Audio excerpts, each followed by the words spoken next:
Today, let's talk about fear, how it enters our life, and how God's perfect love drives it out.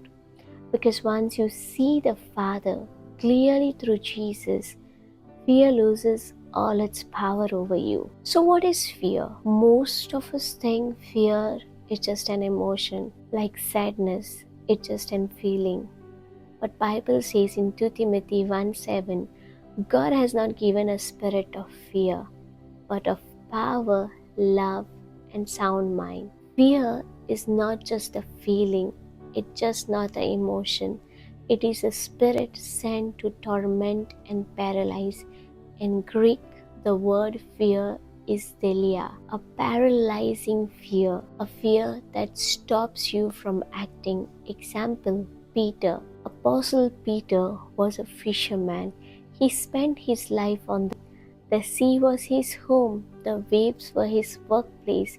He knew every sound of the water, every shift of the wind. But that night, when Jesus called him to step out, he walked on the water. For a moment, his eyes were fixed on Jesus. Then the wind, the waves, the roar of storm, and the moment his eyes shifted from Jesus to the storm, fear rushed him like a flood. That fear paralyzed him, made him forget his years of experience, his strength as a fisherman, and in that moment, he began to sink. That's what fear does. It steals your focus down, your confidence, and whispers you cannot make it. This paralyzing fear made him forget everything he knew about the sea, and he began to sink. That's what fear does. It makes you forget what you know and who you are. It makes you forget your identity in Christ. How fear comes? Fear comes by hearing, just like faith. Even faith is contagious. Fear is also contagious. Like how faith comes, Romans 10:17. Faith comes by hearing, and hearing by the word of Christ. Fear comes when you hear lies, the words of death, lack, or danger. It can come from news like deadly virus outbreak, from hearing someone's sickness or death, from a doctor saying you only have months left, from scrolling social media and seeing economic crash, crime rising. Just like faith comes by hearing the word of Christ, fear comes by hearing the words of death, danger, or lack. Words are seeds, and let me tell you, fear is not just an emotion, it is a spirit that comes to torment, paralyze, and deceive. The first mention about fear in the Bible is in Genesis 3:10. Adam says, I heard your voice, and I was afraid, and I hid. Before sin, Adam walked with God as son. In Luke 3 verse 38, Adam is called the Son of God. When he sinned, fear replaced sonship. He hid like a servant afraid of punishment. Example, son versus servant. A servant who breaks a valuable thing runs away in fear. A son who breaks it knows my father may correct me, but he still loves me. Fear makes you act like servant. Love makes you run back as son. So what is opposite of fear? Many think the opposite of fear is faith. But in 1 John 4:18, it says, perfect love casts out fear. So now, whose perfect love casts out fear? It's not about our love for God. Our love changes. It's like an ECG graph. It's God's perfect, unchanging love for us that drives out every fear.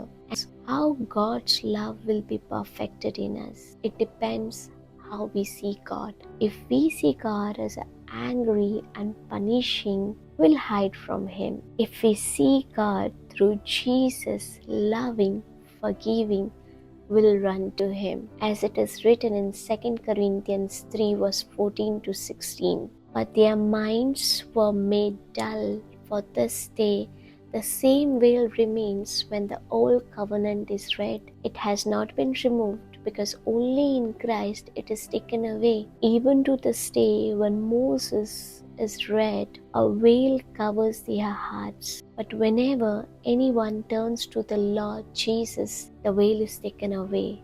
That means under the law, people could not see God clearly. But in Christ, the veil is removed. Now we see His true heart through Jesus. In Hebrews chapter 1 verse 3, it is written, Jesus is the exact representation of the Father. If you want to know what God is like, look at Jesus. Under the old covenant, the message sounded like this: God is angry. You broke His law, He will punish you. That brought fear, not faith. Numbers 21, when Israel complained, fiery serpents came. But under new covenant, here is the message: God loves you. He gave His Son, the only Son, for you. Jesus did not come to condemn, but to save. Gospel of John 8, the woman caught in adultery, she deserved stoning under the law. But Jesus protected her and said, neither do I condemn you.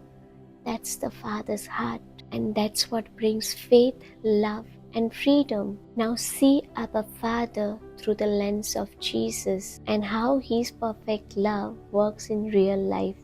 When you sin, you run to God, not away from God. In Romans 8 verse 1, it is written, when you are in Christ, there is no condemnation. When you get bad medical report, you remember that Jesus heals all disease. Psalms 103, 1 Peter 2:24. When Jesus was on this earth, He healed everyone. So it is God's will to heal you. When you lose job, you trust the Father, He will provide. Matthew 6 verse 26. When you feel rejected, you know you are accepted in the Beloved. Ephesians 1 verse 6. When you face death, you have no fear because no one can snatch you from His hand. Gospel of John chapter 10 verse 28. So when fears speak, ask, did Jesus ever give fear, sickness or lack? If the answer is no, it's not from your Father. Romans 8:32, it is written, if He gave His Son for you, how will He not give you all things? That's why we can declare, because my Father loves me, because my Abba Father loves me, I am healed. Because my Abba Father loves me, I will not lack. Because my Abba Father loves me, I am not alone. In James chapter 1 verse 17, it is written, every good and perfect gift comes from Him. He does not send sickness or destruction to teach you. Only what is good and perfect comes from Him. Like a father picking up a child who has fallen, He corrects but never crushes. Love disciplines but never destroys. And here is the truth. You will only trust someone you know loves you. The cross is the proof God is love and He gave His best for you and for me. Example, through the old covenant, we used to see God through the eyes of prophet that God is angry with you. You broke His law. This produced fear, not faith. Now we see God through the eyes of Jesus, through the lens of Jesus. In Gospel of John chapter 8, the woman caught in adultery, Jesus protects her, forgives her, says, neither do I condemn you. This produces love and faith. When fear comes, don't argue with it. Look at Jesus. Ask, did Jesus ever give sickness, fear or lack? If no, it's not from Abba Father. It is written in Jude 1 verse 21. Keep yourself in love of God. Stay in the place where you know and believe He loves you. Remember, fear is not just an emotion.